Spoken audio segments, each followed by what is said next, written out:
Hello friends, welcome to my channel it's about programming. और आज हम देख रहे हैं introduction to basic database management system का फोर्थ नॉर्मल फॉर्म।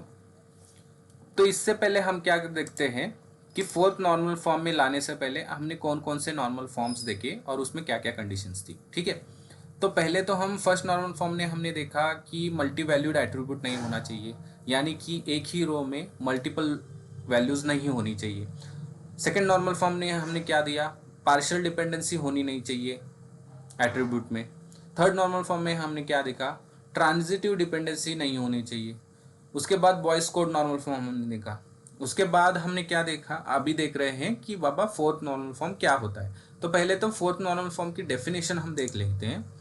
डेफिनेशन के हिसाब से डेफिनेशन हमें क्या कहती है कि टेबल तो पहले तो BCNF में होना चाहिए, यानी हमने पहले से देखते आए हैं अगर एक सेकेंड नॉर्मल फॉर्म में होना चाहिए तो पहले तो फर्स्ट नॉर्मल फॉर्म में होना चाहिए, उसके बाद सेकेंड नॉर्मल फॉर्म में कर सकते हैं।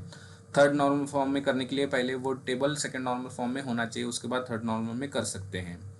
BCNF करने के लिए पहले टेबल थर्ड नॉर्मल फॉर्म में होना चाहिए, उसके बाद BCNF नॉर्मल फॉर्म में हम उस टेबल को कन्वर्ट कर सकते हैं। अब यहाँ पे डेफिनेशन क्या है, अगर टेबल BCNF में है और उसके बाद क्या है वहाँ पे, the table should not have any multi valued dependency, यानी कि ये दूसरी जो कंडीशन है वहाँ पे ये क्या सेटिस्फाई कर रहा है कि मल्टी वैल्यू डिपेंडेंसी होनी नहीं चाहिए टेबल में। पहले क्या था कि बॉयस कोड नॉर्मल फॉर्म में अपना टेबल होना चाहिए फोर्थ नॉर्मल फॉर्म में लाने के लिए। उसके बाद और एक, अगर टेबल में मल्टी वैल्यू डिपेंडेंसी नहीं है तो उसको हम बोलेंगे कि ये टेबल फोर्थ नॉर्मल फॉर्म में है। ठीक है, अभी ये मल्टी वैल्यू डिपेंडेंसी क्या है ये देखते हैं। अभी देखिए यहाँ पे मैंने लिखा है x अगर y को डिटरमाइन कर रहा है।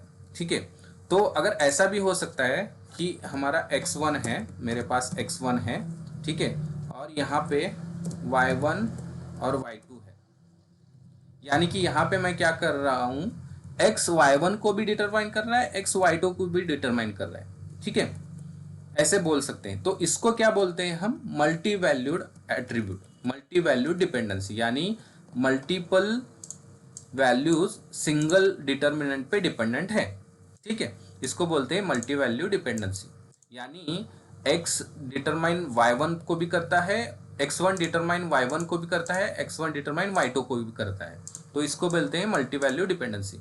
अभी ये y1 y2 तो दो ले लिए, ये मल्टीपल हो सकते हैं, कितने भी हो सकते हैं। ठीक है, अभी आगे देखते हैं, चलिए इसमें कंडीशंस और क्या क्या होनी चाहिए फोर्थ नॉर्मल फॉर्म में लाने के लिए। पहले कंडीशन क्या है कि टेबल में एटलीस्ट 3 कॉलम्स होने चाहिए। कंडीशन पहली क्या है, टेबल में एटलीस्ट 3 कॉलम्स होने चाहिए, तभी हम उसको फोर्थ नॉर्मल फॉर्म में कन्वर्ट कर सकते हैं। 2 कॉलम्स को क्यों नहीं कर सकते, क्योंकि यहाँ पे देखिए अगर 2 कॉलम्स है और यहाँ पे मल्टी वैल्यूड एट्रीब्यूट है तो उसको सिंपली हम क्या करेंगे, उस मल्टी वैल्यूड रो को हम सेपरेट रो में कन्वर्ट करके हम ले सकते हैं। ये देखिए यहाँ पे A1 और B1 एक हो गया, A1 और B2 एक हो गया हमारा, यहाँ पे सिंपली डिस्ट्रीब्यूट किया है उसको रो को और प्रॉब्लम सॉल्व हो गया। तो यहाँ पे एटलीस्ट 3 कॉलम्स होने चाहिए। दूसरी कंडीशन क्या है कि अगर A B को डिटरमाइन कर रहा है तो B में मल्टीपल वैल्यूज होनी चाहिए। ठीक है, यानी एक से ज़्यादा वैल्यूज B की होनी चाहिए। यहाँ पे देखिए A अगर B को डिटरमाइन कर रहा है, is a multi value dependency for a single value of A more than 1 value of B exist, यानी कि B की मोर देन 1 वैल्यू रहती है तभी उसको हम फोर्थ नॉर्मल फॉर्म में कन्वर्ट कर सकते हैं। थर्ड कंडीशन क्या है कि अगर ये जो 3 कॉलम्स हम टेबल में ले रहे हैं, उस 3 कॉलम्स में पहला जो कॉलम हमने लिया वो तो एक अपना कह सकते हैं उसको सुपर की रह सकता है या कैंडिडेट की भी रह सकता है। उसके बाद जो कॉलम्स आएंगे जो मल्टी वैल्यूड डिपेंडेंसी दिखा सकते हैं, मल्टी वैल्यूड जो कॉलम है वो एक दूसरे पे डिपेंडेंट होने नहीं चाहिए, वो एक दूसरे से इंडिपेंडेंट चाहिए। इंडिपेंडेंट यानी एक दूसरे का कोई उससे यहाँ, यानी कोर्सेज का हॉबी से कुछ लेना देना नहीं और हॉबीज का कोर्सेज से कुछ लेना देना नहीं, तभी हम उसको फोर्थ नॉर्मल फॉर्म में कन्वर्ट कर सकते हैं। अभी यहाँ पे प्रॉब्लम स्टेटमेंट क्या है, देखिए ये एक हमने एग्जाम्पल के तौर पे लिया है। यहाँ पे क्या है, स्टूडेंट आईडी है 11 और उसका कोर्स है, उसका चेस हॉबी है। ठीक है, यहाँ पे क्या होता है, ये मल्टी वैल्यू यानी मल्टी वैल्यू डिपेंडेंसी कैसी होती है कि यहाँ पे अगर यहाँ पे मैंने अभी क्या लिया है, 1 1 लिया है। यहाँ पे ऐसे भी हो सकता है, यहाँ पे फिजिक्स आया, साइंस आया, फिजिक्स आया, केमिस्ट्री और ओरेकल है, ठीक है। यहाँ पे और सारे भी सब्जेक्ट्स आ सकते हैं एक ही स्टूडेंट के लिए। तो वहाँ पे क्या हो गया, रिडंडेंसी हो गई, ठीक है। अभी यहाँ पे मैंने फिर से एक लिया, ठीक है। यहाँ पे मैं फिर से कुछ तो साइंस लिखता हूँ, ठीक है। और यहाँ पे फिर से मैंने क्रिकेट लिख दिया, ठीक है। तो ये जो हमारा हर वक्त क्या होगा, यहाँ पे रिडंडेंसी जो चलती आएगी, वो रिडंडेंसी रिमूव करने के लिए फोर्थ नॉर्मल फॉर्म हमें क्या कहता है कि इसी टेबल को ऐसे फॉर्मेट में डिकम्पोज करो जिससे कि इसकी रिडंडेंसी कम हो जाए, इस टेबल की पूरी रिडंडेंसी कम हो जाए। तो यहाँ पे आपको दिख ही रहा है कि ये दोनों जो है, इन दोनों में और इसमें, ये इस पे डिपेंड है, ये इस पे डिपेंड है, यानी हमारा कोर्स जो है स्टूडेंट आईडी पे डिपेंड है, हॉबीज भी स्टूडेंट आईडी को डिपेंड है। तो हम क्या करेंगे, यहाँ पे मैं पहले यहाँ पे आपको दिखाता हूँ, ये कॉपी कर लिया, ये कॉपी कर लिया, ठीक है। हॉबीज ये कॉपी कर लिया यहाँ पे, ठीक है। अभी यहाँ पे देखिए, ये दोनों अलग अलग कॉलम्स हो गए।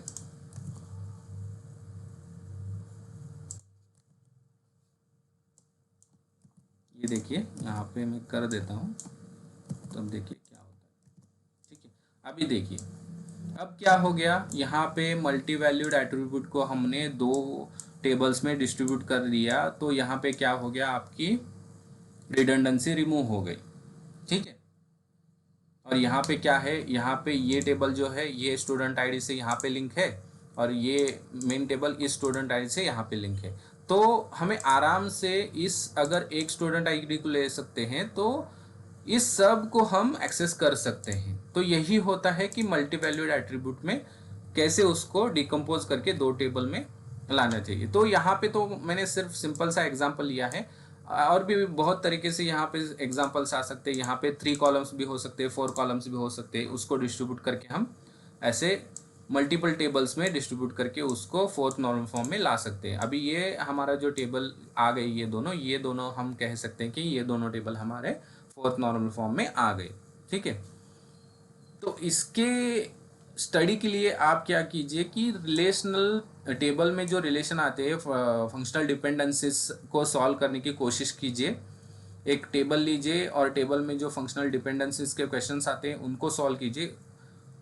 उस पे आपको बहुत अच्छी तरीके से समझ में आएगा कि टेबल को डिकम्पोज क्यों करना पड़ता है, ठीक है। और डिकम्पोज करने के फ़ायदे क्या क्या होते हैं। अभी यहाँ तो हमने देखा कि यहाँ पे एक तो हमारा रिडंडेंसी रिमूव होती है, दूसरी क्या होती है, डेटा एक्सेस के लिए सिंपल हो जाता है, यानी कि यहाँ पे क्या होता है, कंसिस्टेंट टेबल फॉर्मेट में आ जाते हैं। तो इसको बोलते हैं fourth normal form.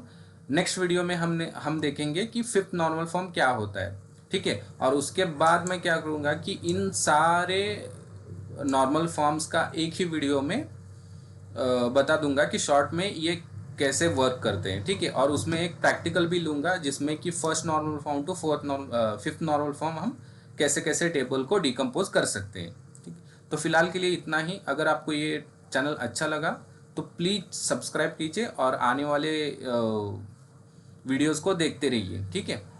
Thank you.